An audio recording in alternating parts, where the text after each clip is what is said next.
Well, the first time with the Mahama suit. Yes. What happened exactly was this. I think this is the last time I will explain. Was that when you go to the Supreme Court for the constitutional matter, there are three processes that constitute the writ. The first thing is the writ itself with the reliefs. The second thing, you must have an affidavit that sets out the facts and the cases and things that you intend to submit. And the third thing, it must come with a statement of case. Now, the statement of case, you have 20 days, I believe, to file the statement of case. So you can file the writ and the supporting affidavit, and then you have time to sit down, put together your legal arguments, your facts, your research, and things in the period of 20 days, and file. Now, I had my statement of case ready, but I wanted to work on it and work on it and work on it. So when I went to file, I did not realize that I was 6 days out of time. The first instance. First instance, I was 6 days out of time.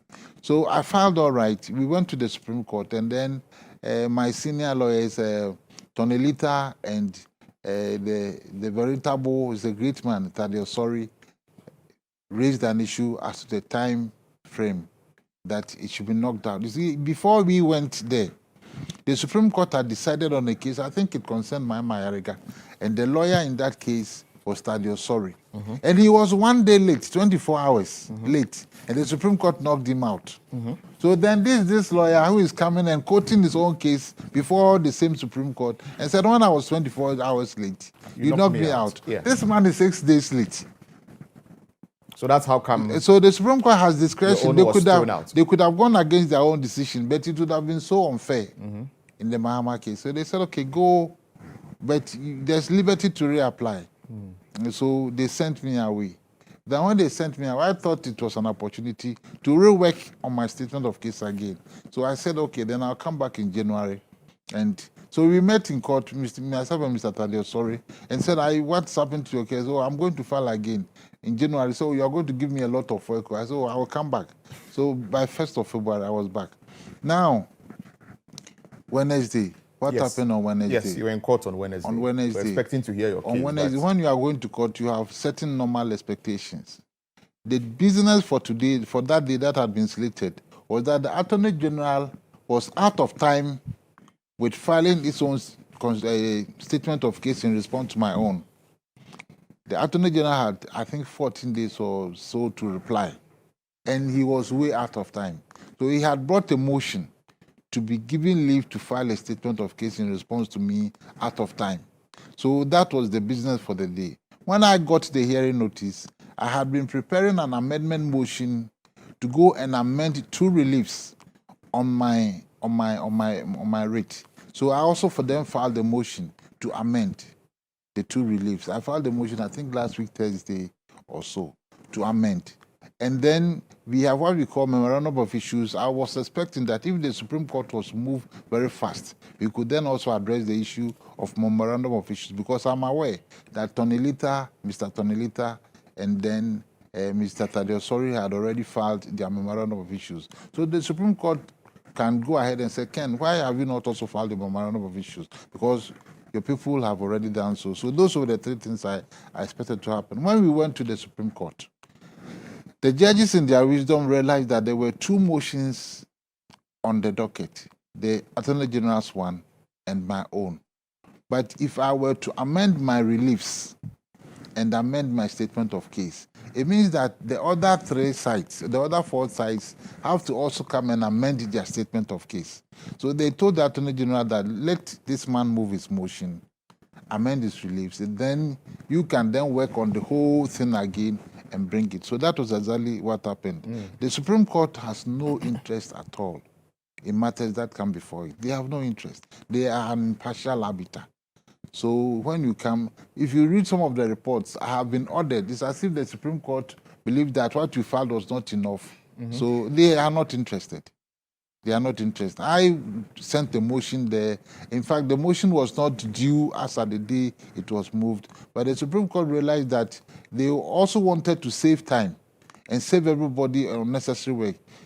Don't allow that Attorney General to move, because if you allow him to move, this man's motion will become due in due time. He would move it, and that whole process will become a waste of everybody's time. To allow him to move today, and then they can all come and amend their motion. So that was what happened. Oh, interesting. So when are you going back? The Supreme Court says its own time.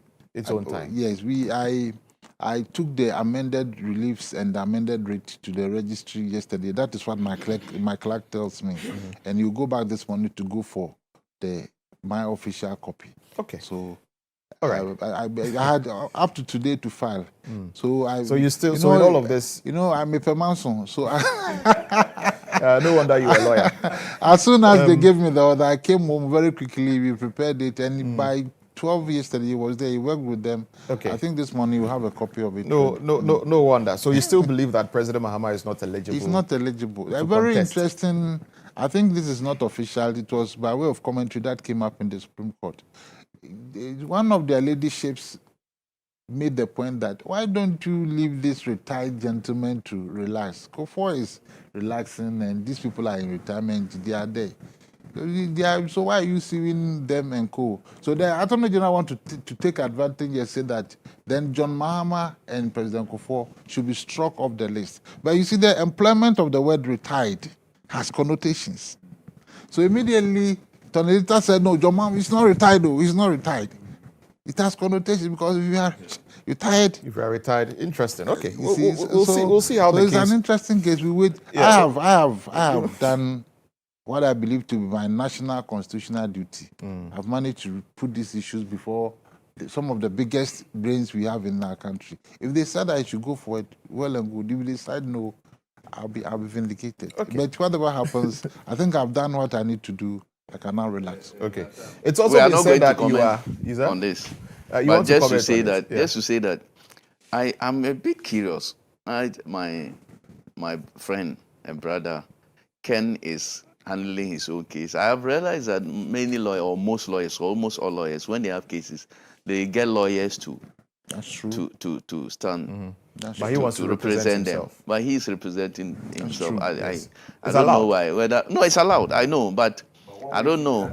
I don't know whether it's the man doesn't want to spend money. He and I, we work in a lot of dark corners together. So he knows that I don't have money. Yes. It's a major consideration. Yes, I know. It's a major consideration. Probably so. You see, this thing has heavy political connotations. So, like they say, unless you want to be an akukufunu, you don't. So what happens is that, Professor Asari, when he has some of these cases, he finds retired, old, distinguished lawyers because they are akukufunu, they have nothing at stake. So I need to find a lawyer like that. Oh, okay. somebody who does not really. I totally understand. Someone who has nothing Professor Dankwa and co. Somebody who has no axe to grind. Because you in politics seeking for a parliamentary seat and you are handling this type of case. And speaking of that, you are going as an independent candidate for Okaikwe North constituency. Yes, please. Why? Member of the NPP, why you left the NPP? I've left the New Patriotic Party and it's a permanent decision. You are not coming back? I'm not coming back. Why? Ever. Why? I'm not coming back. Help us understand. In 2 minutes. Just 2 minutes. I think that the party does not live up to what I believe should be the best for the people of Okaikwe North and the best for this nation. You see, Lantam, rules are very important. It is because of rules that you, the four of us, are able to gather here in this studio. Because, see, a lot of expensive equipment in this studio. Anybody at all could have gotten into the studio, taken over. But what is ensuring that we have a beautiful television program this morning are rules and regulations. If you have an organization that deliberately decides not to work with its own rules and regulations, it is not an organization you decide to remain in.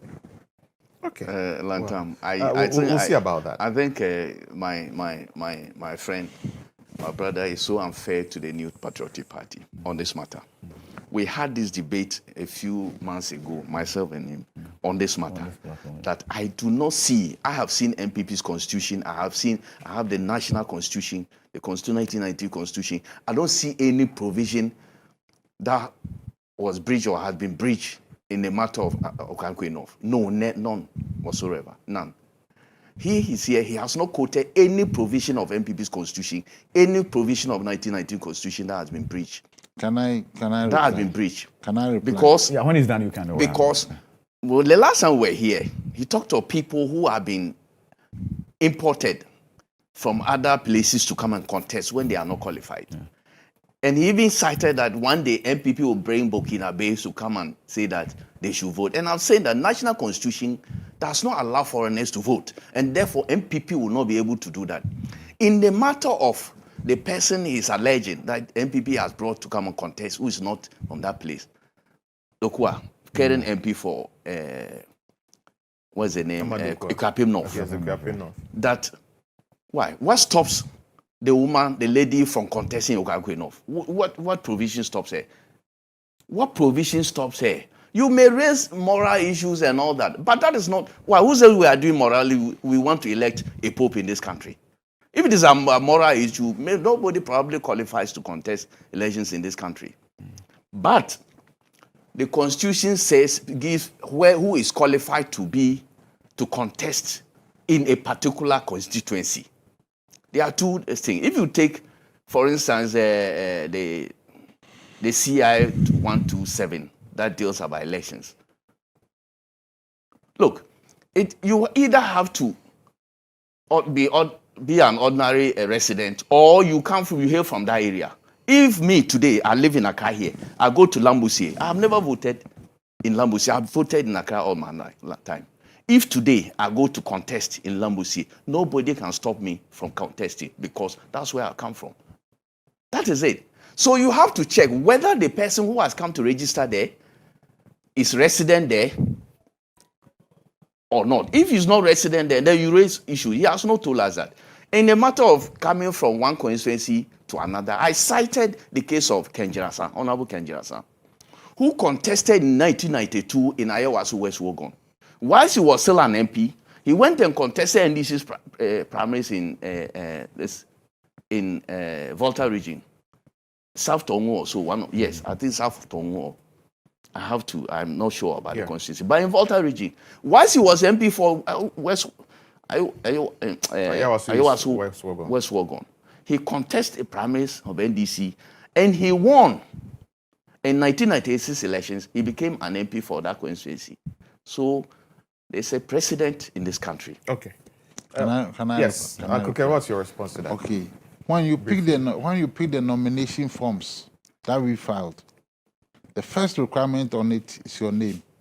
You must provide your name. The second requirement is your voter ID card. You must provide your voter ID card. The third requirement is your party card. Now, there's an interesting correlation between the national voter ID card and the party card itself. When you present the party card, it shows you where you vote, and it will link you directly to a place in the constituency. There were 3 candidates on the ballot who filed nomination papers. They did not provide their party card, and they did not provide their voter ID card. If you don't provide those 2 requirements, your nomination form is not full, and the party is not supposed to accept it. That issue was waived. Issue of party card was waived. Before filing. Wait. You see, wait. It is not. If you set rules, and then everybody is obeying the rule. That is why I'm saying that I don't want to belong to that land. If you set rules, everybody is supposed to obey the rules, and other people obey the rules, and other people decide not to obey the rules. Then that is the rule of the jungle. I don't want to be in a jungle. So if you don't have those 2 documents before you file and nominations close, your document is supposed to be rejected. 3 people didn't meet these aspirations on the document. Now, the National Constitution says that you must be resident in that area the past 5 years out of the previous 10 years. The party itself says that you must have... No, the National Constitution is 5 years. The National Constitution is 5 years. The party itself says that you must have contributed to the party in the constituency for 2 years. The people, these people I'm talking about, some of them came in July of that year, when we were voting 2023, and some came in February. They have never paid party dues in the constituency, never paid party dues in the constituency. Now, you say that fairness, even out of fairness, if somebody contributes for all this time, and the day comes for us to look for officers, and then in February of that year, people who have never paid dues, in July of that year, people who have never paid dues, they come with documentation that is not fully set, which therefore requires that you reject their nomination. You accept them, and then they win. I'm saying that from that experience, I don't think that there is any need for us to keep on talking and say, oh, it's a party matter, blah, blah, blah. There are laws in this country. You yourself, apart from the national constitutional laws, you yourself set laws and regulations. Obey your own laws. Otherwise, we live in a jungle.